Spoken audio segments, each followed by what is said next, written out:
배움길 청년 여러분, 샬롬.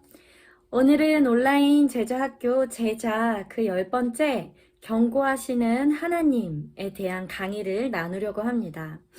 우리 말씀을 읽고 그 말씀 가지고 같이 공부해 보려고 하는데요. 오늘도 강의 시작할 때 질문을 드리고 강의를 들으면서 그 질문을 한번 정리해 보셨으면 좋겠습니다. 첫 번째, 오늘 본문에서는 어떤 일이 일어났나요? 두 번째, 하나님이 내리신 경고의 내용은 무엇인가요? 세 번째, 하나님이 내리신 경고의 근거는 무엇인가요? 입니다. 오늘 우리가 함께 읽어볼 본문은 열왕기상 21장 전체예요. 근데 21장 전체가 29절까지 있거든요. 한번 여러분 각자 잠깐 영상을 잠깐 내려놓고 유튜브에서 뭐 드라마 바이블이라든지 아니면 성경책을 펴서 직접 한번 읽어보셨으면 좋겠어요. 열왕기상 21장 전체입니다. 네, 각자 읽어볼게요. 네, 돌아왔습니다. 우리 같이 각자 열왕기상 21장 전체를 읽어봤다는 전제하에서 우리 같이 그 다음 내용을 이어가 보도록 할게요. 말씀이 길었죠. 그런데 오늘 이 말씀의 내용은 이러합니다. 이스라엘의 왕이 아합이라는 사람이 있었는데 이 아합 왕의 부인, 즉 이 당시 이스라엘 왕비는 이세벨이었어요. 그런데 이 이세벨이 이스라엘 사람이 아니라 이방인, 즉 다시 말해 하나님을 두려워하는 이스라엘 백성이 아니라 하나님을 두려워하지 않고 우상신을 섬기는 이방인이었다는 거예요. 열왕기상 16장 31절 이하를 보면 이 이세벨은 시돈 사람, 즉 페니키아의 왕 엣바알의 딸이었대요.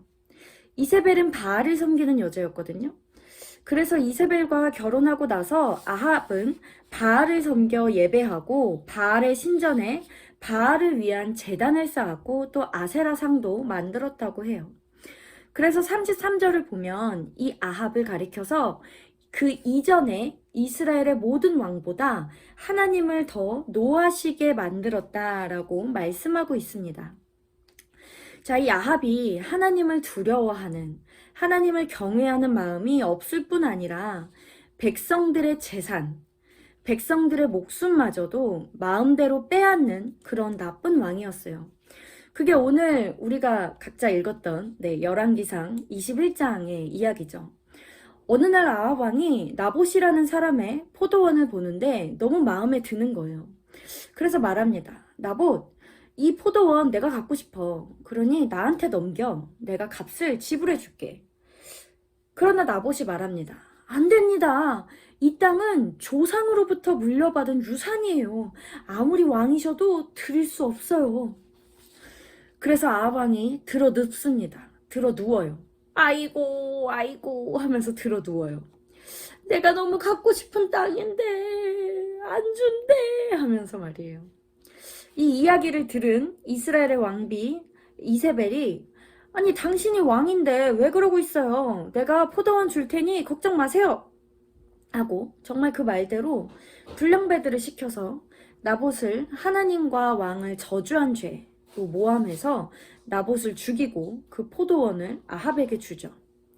이 사건이 일어나고 하나님이 선지자 엘리야를 부르십니다. 너는 아합에게 가서 말하라. 너가 저지른 일 똑같이 당할 것이라고. 그래서 엘리야가 아합에게 경고하죠. 아합은 엘리야가 너무 싫었습니다. 왜? 엘리야가 듣기 싫은 소리만 하기 때문이에요. 이세벨 봐요. 내가 갖고 싶다니까 걱정 마. 내가 줄게. 하고 갖다 주잖아요. 그런데 엘리야는 야, 너 잘못했어. 하나님이 너 혼내실 거야. 하고 경고한단 말이에요. 그래서 아합은 엘리야를 이렇게 불렀어요. 내 대적자여 라고 말입니다. 자, 엘리야의 예언은 언제 이루어지나요? 이후에 아합이 전쟁을 하는데 전쟁에서 죽을까봐 너무 무서워서 유다 왕 여호사밧한테 자기 대신 이스라엘 왕인 척 해달라고 하거든요. 그런데 왕의 옷도 입지 않았는데 이 아합이 다른 사람 실수로 활을 맞아서 죽게 돼요. 그리고 엘리야의 예언대로 나봇의 피를 개들이 핥았던 것처럼 아합의 피 역시 개들이 핥습니다. 오늘 이 아합 왕의 짧은 이야기를 보면서 하나님의 경고에 대해서 생각해 보았으면 좋겠어요. 첫 번째 질문, 어떤 일이 일어났나요?는 방금 제가 알려드렸죠. 두 번째 질문, 하나님이 하신 경고의 내용은 무엇인가요? 엘리야가 말한 너가 죽이고 또 빼앗았다. 그러므로 너 역시 같은 일을 당할 것이다. 라고 경고하신 그 내용이죠. 그런데 우리가 여기까지만 보면 그냥 현재만 보고 끝날 수가 있어요. 다시 말해, 하나님이 왜 진노하셨을까? 하나님이 왜 경고하셨을까? 아, 아합이 나쁜 짓을 했구나. 로 끝날 수 있단 말이에요. 그런데 이게 왜 나쁜 짓일까요? 왕이 달라고 했는데 나봇이 안 준다고 했잖아요. 왕이 돈까지 준다고 했는데. 나봇이 싫다고 했고 그랬으니까 당연한 거 아닌가? 라고 생각할 수 있지만 그 당시의 왕인데? 그 당시 왕은 모든 것을 다 할 수 있지 않았나요? 물론 사람의 양심으로 보면 나쁜 짓이라는 거를 다 알아요. 그런데 조금 더 정확하게 보자는 거예요. 이게 나쁜 짓이라는 기준. 하나님이 왜 이 일에 대해 진노하셨는가? 진노하신 그 기준에 대해서, 그 근거에 대해서 한번 생각해 보자는 겁니다. 우리가 구약 성경을 읽을 때 제일 처음 5권, 창세기, 출애굽기, 레위기, 민수기, 신명기, 이 5권을 모세오경이라고 하죠. 이 모세오경은 이스라엘의 시작, 그리고 이스라엘을 시작하게 하신 하나님이 어떤 분이신지, 그리고 하나님께서 이스라엘에게 어떠한 법을 내리셨는지를 알려주고 있어요. 즉 이스라엘의 정체성을 보여주고 있는 성경이 바로 이 모세오경이라는 겁니다. 구약 성경을 보면 이 모세오경을 중심으로 하나님의 율법을 받은 하나님의 백성들의 모습을 보여주고 있어요.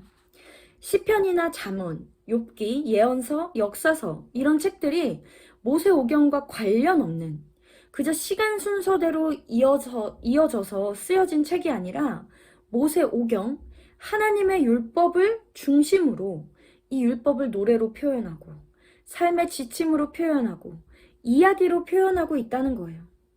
오늘 나봇의 포도원 역시 마찬가지입니다. 하나님께서 왜 진노하셨는가? 자, 하나님께서 이스라엘을 애굽에서 구원하시고 가나안 땅을 주시잖아요. 이스라엘은 하나님의 명령에 따라 가나안 땅을 정복합니다. 그리고 그들은 자기 지파별로 땅을 분배받죠. 지파 내에서 족속별로, 족속 내에서는 가정별로 땅을 받았어요. 여러분, 이 땅이 얼마나 중요하냐면 신명기 19장 14절에서 내 하나님 여호와께서 내게 주어 차지하게 하시는 땅, 곧 내 소유가 된 기업의 땅에서 조상이 정한 내 이웃의 경계표를 옮기지 말지니라. 신명기 27장 17절, 그의 이웃의 경계표를 옮기는 자는 저주를 받을 것이라 할 것이요 모든 백성은 아멘할지니라. 이렇게 엄하게 말씀하셨어요. 그러니까 각 지파별로 이렇게 땅을 분배받았잖아요. 이 분배받은 그 땅에 이렇게 경계표가 있는 거예요. 근데 그 경계표를 옮기지 말라는 거예요. 자, 레위기 25장에서는 아무리 가난해도 땅을 팔 수 없고 땅을 완전히 살 수 없다. 하나님이 말씀하시면서 23절에서 토지를 영구히 팔지 말 것은 토지는 다 내 것임이니라 라고 말씀하십니다. 이스라엘을 구원하신 분도 하나님이시고 이스라엘에게 땅을 주신 분도, 그들이 하나님의 백성대로 살 수 있도록 율법을 주신 분도 하나님이시라는 거예요. 그래서 하나님은 내가 준 땅, 그 땅에서 만족하며 내 백성답게 살아라, 이겁니다. 절대 어떤 경제적 이득을 위하여 땅을 취하거나 팔아서는 안 된다. 왜? 땅의 주인은 하나님이시고 그 땅은 하나님이 그 사람들이 살라고, 그 사람들에게 하나님이 주신 땅이기 때문이거든요. 그런데 뭐예요? 아합은 내가 왕이랍시고 나 가질래, 이런 거예요. 그리고 하나님을 두려워하지 않는 왕비, 바알을 섬기는 이세벨이 하나님의 백성 나봇을 죽이고 그 땅을 아합에게 넘긴 겁니다. 여러분, 율법은, 하나님의 법은 하나님 잘 섬기라고만 준 법이 아니에요. 우리 마태복음 22장에도 나오죠. 가장 큰 계명이 무엇입니까? 라는 질문에 예수님 대답하십니다. 예수께서 이르시되 내 마음을 다하고 목숨을 다하고 뜻을 다하여 주 너의 하나님을 사랑하라 하셨으니 이것이 크고 첫째 되는 계명이요 둘째도 그와 같으니 내 이웃을 내 자신같이 사랑하라 하셨으니 이 두 계명이 온 율법과 선지자의 강령이니라. 여러분, 이 말씀이 신약에서 새로 만들어졌다든지 율법을 예수님 스스로 축약했다든지가 아니에요. 신명기 6장 4절에서 5절 이스라엘아 들으라 우리 하나님 여호와는 오직 하나인 여호와시니 너는 마음을 다하고 성품을 다하고 힘을 다하여 내 하나님 여호와를 사랑하라. 레위기 19장 16절로 18절 너는 내 백성 중에 돌아다니며 사람을 비방하지 말며 내 이웃의 피를 흘려 이익을 도모하지 말라. 나는 여호와이니라. 너는 내 형제를 마음으로 미워하지 말며 내 이웃을 반드시 견책하라. 그러면 내가 그에 대하여 죄를 담당하지 아니하리라. 원수를 갚지 말며 동포를 원망하지 말며 내 이웃 사랑하기를 내 자신과 같이 사랑하라. 나는 여호와이니라. 이미 율법에 나와 있는 말씀입니다. 여러분, 하나님은 당신의 백성들에게 율법을 주신 이유가 당신을 구원하시고 지키시고 인도하시는 하나님을 경외할 뿐 아니라 당신의 백성들을 소중히 여기시고 지키시고 보호하시기 위해 율법을 주셨는데 하나님의 백성이 그 율법을 저버리는 거예요. 하나님을 두려워하지 않고 하나님의 율법을 두려워하지 않아 하나님의 백성을 억압하는 것입니다. 그래서 하나님이 선지자들을 보내는 거예요. 너희를 압제해서 구원하고 너희에게 삶을 주고 정말 하나님의 백성답게 살 수 있도록 율법을 주셨는데 왜 나를 경시하고 왜 나 하나님을 경시하고 율법을 저버렸느냐에 대해서 책망하시는 겁니다.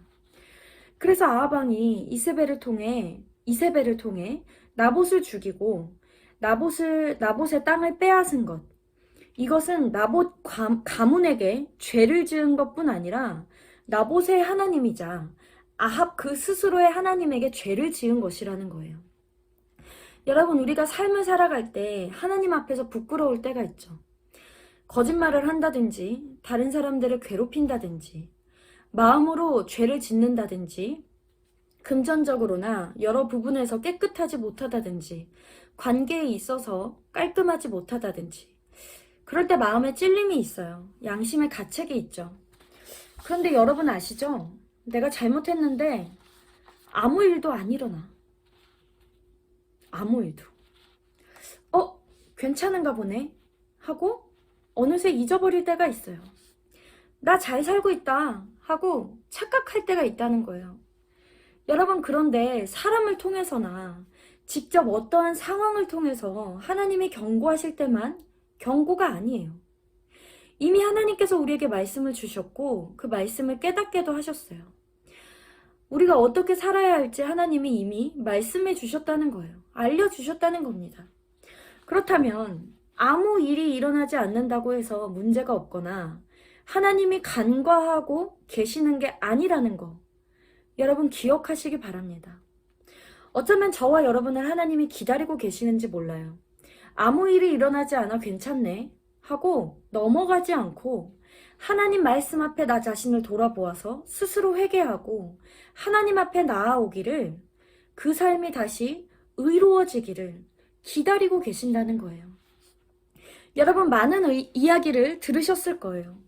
여러 가지 무서운 재난과 사건 사고를 보면서 하나님께서 우리에게 믿음을 돌아보시기 위해 우리를 깨닫게 하시는 경고이다 라는 이야기 들어보셨을 거예요. 그래서 6.25 당시에도 회개운동이 일어났었고 여러 가지 세계적 재난 앞에서 교회는 회개를 하였습니다. 작년 코로나19가 우리나라를 휩쓸기 시작할 때도 많은 교회가 코로나19 치유와 회개를 위한 기도를 많이 하였어요. 저 역시 마찬가지고요. 저 스스로 알지 못하거나 무시해왔던 그러한 제 안의 죄를 어려움을 통해 경각심을 느끼고 하나님 앞에 무릎을 꿇을 때가 참 많이 있습니다. 그런데 오늘 경고라는 이 과를 통해 함께 나누고 생각해 보았으면 하는 게 있어요. 어떤 어려움이 닥쳤을 때나 힘들게 되었을 때 그때가 기도해야 할 때, 회개해야 할 때가 아니라 내가 그리고 우리가 하나님을 두려워하지 않고 하나님의 말씀을 기억하지 않고 하나님을 저버리고 하나님의 사람들을 괴롭히거나 외면할 때, 그때가 바로 기도하고 회개해야 할 때라는 거예요. 아무 일이 일어나지 않아도, 어떤 경각심을 불러일으키는 사건이 생기지 않아도 내가 하나님을 두려워하지 않기 시작한다면, 내가 하나님의 말씀을 멀리하기 시작한다면, 내가 하나님과 사람들을 외면하기 시작한다면 아무 일이 아직 일어나지 않아도 그때야말로 회개해야 할, 하나님 앞에 무릎 꿇어야 할 때라는 겁니다. 여러분, 하나님의 경고를 밖에서 찾지 마세요. 이미 우리가 다 알고 있습니다. 내 마음의 양심, 내 머리에 스쳐 지나가는 하나님의 말씀. 자, 이것으로 제 10과 경고 강의를 마치도록 하겠습니다. 여러분, 남은 한 주 잘 지내시고 우리 교회에서 만나요. 주일날. 안녕.